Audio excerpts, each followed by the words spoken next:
ನಮಸ್ಕಾರ, ಶುಭ ಸಂಜೆ ಪ್ರೀತಿಯ ವೀಕ್ಷಕರೆಲ್ಲರಿಗೂ ಸಂಕಲ್ಪ ಸಿದ್ಧಿ ವಿಶೇಷ ಕಾರ್ಯಕ್ರಮಕ್ಕೆ ಆತ್ಮೀಯ ಸ್ವಾಗತ ಹೇಳ್ತಾ ಇರೋದು ನಾನು ಅನುಷಾ.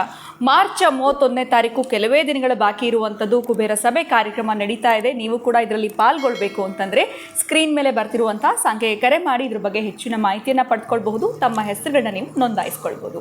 ಏನೋ ಕಾರ್ಯಕ್ರಮದಲ್ಲಿ ನಮ್ಮ ಜೊತೆಯಲ್ಲಿದ್ದಾರೆ ಸ್ಪಿರಿಚುವಲ್ ಗುರು ಡಾಕ್ಟರ್ ವಿಷ್ಣುದತ್ತ ಗುರುಜಿಯವರು. ಗುರುಗಳನ್ನ ಇವತ್ತಿನ ಕಾರ್ಯಕ್ರಮಕ್ಕೆ ಬರ್ಮಾಡ್ಕೊಳ್ಳೋಣ. ನಮಸ್ತೆ ಗುರುಗಳೇ, ಕಾರ್ಯಕ್ರಮಕ್ಕೆ ಭಕ್ತಿಯ ಸ್ವಾಗತ. ಗುರುಗಳೇ, ಇವತ್ತಿನ ಪ್ರಶ್ನೆ ಏನು ಅಂತಂದರೆ, ಎಲ್ಲೋ ಒಂದು ಕಡೆ ಮನೆ ಅಂದಮೇಲೆ ಸಾಕಷ್ಟು ರೀತಿಯಾಗಿರುವಂಥ ಜಗಳಗಳು ಅಥವಾ ಅಸಮಾಧಾನ ಎಲ್ಲ ಇರುವಂಥದ್ದು.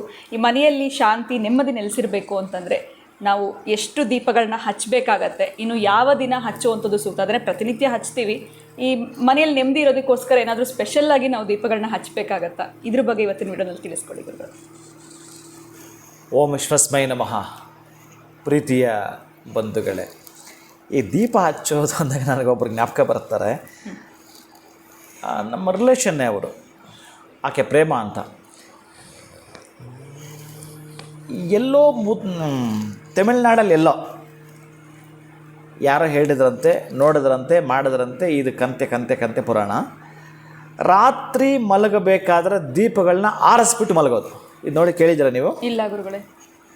ದೀಪ ಉರಿಬಾರ್ದಂತೆ, ಉರಿದ್ರೆ ಮನೆಯೆಲ್ಲ ಉರಿದಂಗಂತೆ. ಏನೋ ಅವರು ಇದು ನನಗೆ ಅರ್ಥ ಆಗಲಿಲ್ಲ. ಅಂದರೆ ಅಷ್ಟೋ ಇಷ್ಟೋ ಸಂಸ್ಕಾರವಂತರಾಗಿರೋ ಅಂಥವರೇ ಈ ಮಾತುಗಳು ಹೇಳ್ತಾರೆ. ಇನ್ನು ಅವ್ರಿಗೇನು ಅರ್ಥ ಆಗಿರುತ್ತೆ, ಇನ್ನು ಅವ್ರು ಏನು ಎಜುಕೇಷನ್ ಮಾಡಿರುತ್ತೆ ನನಗೆ ಅರ್ಥ ಆಗಲಿಲ್ಲ. ದೀಪಕ್ಕೆ ಎಷ್ಟು ಮಹತ್ವ ಇದೆ ಸಾಮಾನ್ಯ ಜನ ತಿಳ್ಕೊಂಡಿರ್ತಾರೆ. ಇದ್ರ ಬಗ್ಗೆ ತೀರಾ ಸಾಮಾನ್ಯ ಜನ ತಿಳ್ಕೊಂಡಿರ್ತಾರೆ ದೀಪದ ಬಗ್ಗೆ. ಅವ್ರಿಗೆ ಕೆಲವೊಂದು ನಂಬಿಕೆ ಇರಲ್ಲ. ಯಾರಾದರೂ ಈ ಅಡ್ಡಾದಿಡ್ಡಿ ಮಾತಾಡೋರು ಇರ್ತಾರಲ್ಲ, ಅಂಥ ಮಾತುಗಳನ್ನ ಮಾತಾಡೋದು, ಖುಷಿ ಪಡೋವಂಥದ್ದು ಅವ್ರು ಅಂಥವ್ರೆ. ಇವ್ರನ್ನ ಎಷ್ಟು ದೀಪ ಹಚ್ಚಿದ್ರೆ ಏನು, ಎಂತ ಮಾಡಿದ್ರೆ ಏನು ಇವರಿಗೆಲ್ಲ? ದೀಪ ಬೆಳಗಿಸ್ಲಿಕ್ಕೆ ಹೇಳಿದ್ದಾನೆ, ಆರಿಸ್ಲಿಕ್ಕೆ ಎಲ್ಲಿಯಾದರೂ ಹೇಳಿಲ್ಲ. ತಾಳಿ ಕಟ್ಟಲಿಕ್ಕೆ ಹೇಳಿದ್ದಾನೆ, ತಾಳಿ ಬಿಚ್ಚಲಿಕ್ಕೆ ಮಂತ್ರ ಇಲ್ಲ. ಅದನ್ನು ಡಿವೋರ್ಸು, ವಿಚ್ಛೇದನ ಏನೋ ಕರೆದು ಬಿಡ್ತೀರಿ. ಅಲ್ಲಿ ಹೇಳಿಲ್ವಲ್ಲ ಶಾಸ್ತ್ರದಲ್ಲಿ, ಕೊನೆಯ ತನಕ ಇರೋವಂಥದ್ದು. ದೀಪ ಆದಾಗ ಅದೇ ಎಣ್ಣೆ ಬತ್ತಿ ಖಾಲಿ ಆದರೆ ಮಾತ್ರ ಡೌನ್ ಆಗುತ್ತೆ. ವಿನಃ ಎಲ್ಲೋ ಒಂದು ಕಡೆ ಹಚ್ಚೋದು ಪ್ರಾಣ, ಅದು ಹಾರೋಗೋದು ಪ್ರಾಣ ಹೋದ ಹಾಗೇನೆ. ಭಗವಂತ ನಮಗೆ ಪ್ರಾಣ ಕೊಟ್ಟಿದ್ದಾನೆ, ಪ್ರಾಣ ತಗೊಳ್ಳೋದು ಅವನದೇ. ಅದು ದೀಪವು ಕೂಡ ಅಷ್ಟೇ. ಇಡ ಮತ್ತು ಪಿಂಗಳ ಮನೆಗೆ. ಇಡ ಮತ್ತು ಪಿಂಗಳ ನಿಮ್ಮ ಶ್ವಾಸ, ಉಚ್ಛ್ವಾಸ ನಿಶ್ವಾಸಗಳಿದ್ದ ಹಾಗೆ ಅವು. ಅದನ್ನು ನೀವು ಆರಿಸೋದಾದರೆ ಏನು, ಒನ್ ಟೈಪ್ ಆಫ್ ಸಫೋಕೇಶನ್. ಅದು ನಿಮ್ಮ ಮನೆಗೆ ಉಸಿರು ಕಟ್ಟಿಸೋ ವಾತಾವರಣ. ಅದು ಬಿಟ್ಟರೆ ಬರೀ ಏನು ಪ್ರಯೋಜನ ಇಲ್ಲ. ನೀವು ಮನೆಯಲ್ಲಿ 2 ದೀಪ ಹಚ್ಚಿದರೆ ನೆಮ್ಮದಿಗೆ ಭಂಗ ಬಾರದು. ಸುಖ ಸಂಪತ್ತನ್ನು ಪಡೆಯಲು ಮತ್ತೊಂದೆರಡು, ದೀರ್ಘವಾಗಿರುವ ಆಯುಷ್ಯ, ದೀರ್ಘವಾಗಿರುವ ಐಶ್ವರ್ಯ ಪಡಲಿಕ್ಕೆ ಮತ್ತೊಂದೆರಡು. 6 ಹೇಳ್ತಾನೆ. 6 ಪಾಪ ಎಣ್ಣೆ ಖರ್ಚು, ಮತ್ತೊಂದು ಖರ್ಚು. ಈಗ ನಮ್ಮ ಮನೆಯಲ್ಲಿ ಅದು ಎಷ್ಟಿದಾವೆ ಲೆಕ್ಕನೇ ಇರಲ್ಲ. ಅವು ಬೆಳಗ್ತಾನೆ ಇರ್ತವೆ. ನಮ್ಮ ಮನೇಲಿ ಹಾರಿರೋದನ್ನು ನೋಡಲೇ ಇಲ್ಲ. ನಮ್ಮ ಹುಡುಗರು ಪಾಪ ನೋಡ್ಕೊಳ್ತಾರೆ. ನಾನೊಂದು ದೀಪಕ್ಕೊಂದು ನಮಸ್ಕಾರ ಹಾಕ್ಬೋದು, ಇನ್ನು ಅಭಿಷೇಕಕ್ಕೆ ಪಾರಾಯಣ ಕೂತ್ರೆ ಮುಗೀತದು. ಆದರೆ ದೀಪ 2 ಅದ್ಭುತ, ಮಹಾದ್ಭುತ 4, ಪರಮಾದ್ಭುತ 6. ಇದನ್ನು ಅವರೇ ಡಿಸೈಡ್ ಮಾಡ್ಕೊಳ್ಬೇಕು ಯಾವುದು ಬೇಕು ಅಂತ. ಉತ್ತಮೋತ್ತಮ ಪರಮೋತ್ತಮವಾಗಿರತಕ್ಕಂಥ ಅದ್ಭುತವನ್ನು ಕೊಡುವಂಥದ್ದು 6 ದೀಪಗಳು.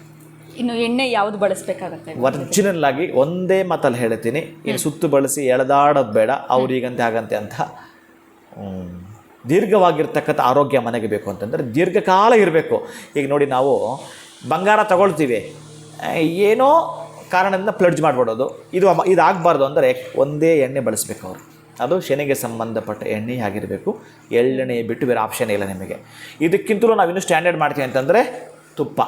ಅದರೊಳಗೆ ಮತ್ತು ಸ್ಟ್ಯಾಂಡರ್ಡ್ ಮಾಡ್ತೀವಿ ಅಂತಂದರೆ ನಾಟಿ ಹಸುವಿನ ತುಪ್ಪದ ದೀಪವನ್ನೇ ಬೆಳಗಬೇಕು. ಅದು ಬಿಟ್ಟರೆ 2ನೇ ಎಣ್ಣೆ ಅಂತಂದರೆ ಇನ್ನು ನೀವು ಮಾಡುವಂಥದ್ದು ಎಳ್ಳೆಣ್ಣೆ. ಇನ್ನು ಬೇರೆ ಎಣ್ಣೆ ಹಾಕ್ತಿರೋ ಅವೆಲ್ಲ ವಾಮಾಚಾರದ ಕೆಳಗಡೆ ಬರೋಂಥವು, ಅಲ್ಲಿ ಕನ್ಸಿಡರ್ ಮಾಡ್ತಾವೆ ಅವೆಲ್ಲ ಕೂಡ. ಆಗ ಬಂದು ಇನ್ಯಾವುದೇ ನೀವು ಕಲಬೆರಕೆ ಆಡೋದು ಅದೇ ಕತೆ ನಿಮ್ಮದು. ಹಾಗೆ ನೀವು ಕಲಬೆರಕೆಯನ್ನು ಮಾಡಲಿಕ್ಕೆ ಹೋಗಬೇಡಿ. ಒಂದು ತುಷ್ಟಿ ಶಾಂತಿ ನಿಮಗೆ ಬೇಕು ಅಂತಂದರೆ ಎಳ್ಳೆಣ್ಣೆ ಹಾಕಿ 2 ದೀಪ 4 ಮಾಡಿ 6 ಮಾಡಿ ಖುಷಿಯನ್ನು ನೀವೇ ಆಗ ವೆಲ್ಕಮ್ ಮಾಡ್ತೀರಿ ನೋಡಿ. ಖಂಡಿತ ಗುರುಗಳೇ, ಎಲ್ಲೋ ಒಂದು ಕಡೆ ಈ ಪ್ರಶ್ನೆಗೆ ಉತ್ತರಗಳನ್ನ ನೀವು ಕೊಟ್ಬಿಟ್ಟಿದ್ದೀರಾ ಆಪ್ಷನ್ಸ್ ರೀತಿಯಲ್ಲಿ. ಅವರಿಗೆ ಯಾವುದು ಬೇಕೋ ಅವರೇ ಆಯ್ಕೆ ಮಾಡಿಕೊಂಡ್ರೆ ಸಾಕು ಅಂತಲೇ ಹೇಳ್ಬೋದು. ಉತ್ತಮವಾಗಿರುವಂಥ ವಿಚಾರ ಈ ದೀಪ ಹಚ್ಚೋದ್ರ ಕುರಿತಾಗಿ ತಿಳಿಸ್ಕೊಟ್ಟಿದ್ದೀರಾ. ಧನ್ಯವಾದಗಳು ತಮಗೆ. ನಮಸ್ಕಾರ. ಹರೇ ಶ್ರೀನಿವಾಸ. ಮನೆಯಲ್ಲಿ ನಿಮಗೆ ಶಾಂತಿ, ನೆಮ್ಮದಿ, ಆರೋಗ್ಯ, ಆಯುಷ್ ಎಲ್ಲವೂ ಕೂಡ ಚೆನ್ನಾಗಿರಬೇಕು ಅಂತಂದರೆ ಎಷ್ಟು ದೀಪಗಳನ್ನು ಹಚ್ಚಬೇಕಾಗತ್ತೆ ಅನ್ನೋದನ್ನ ಈ ವಿಡಿಯೋನಲ್ಲಿ ಗುರುಗಳು ತಿಳಿಸ್ಕೊಟ್ಟಿದ್ದಾರೆ. ಇವತ್ತಿನ ವಿಡಿಯೋ ತಮ್ಮೆಲ್ಲರಿಗೂ ಇಷ್ಟ ಆಗಿದೆ ಅಂತ ಭಾವಿಸ್ತಾ ಮತ್ತೊಂದು ಹೊಸ ವಿಚಾರದೊಂದಿಗೆ ಮುಂದಿನ ವಿಡಿಯೋನಲ್ಲಿ ತಮ್ಮನ್ನು ಭೇಟಿ ಮಾಡ್ತೀನಿ. ನಮಸ್ಕಾರ.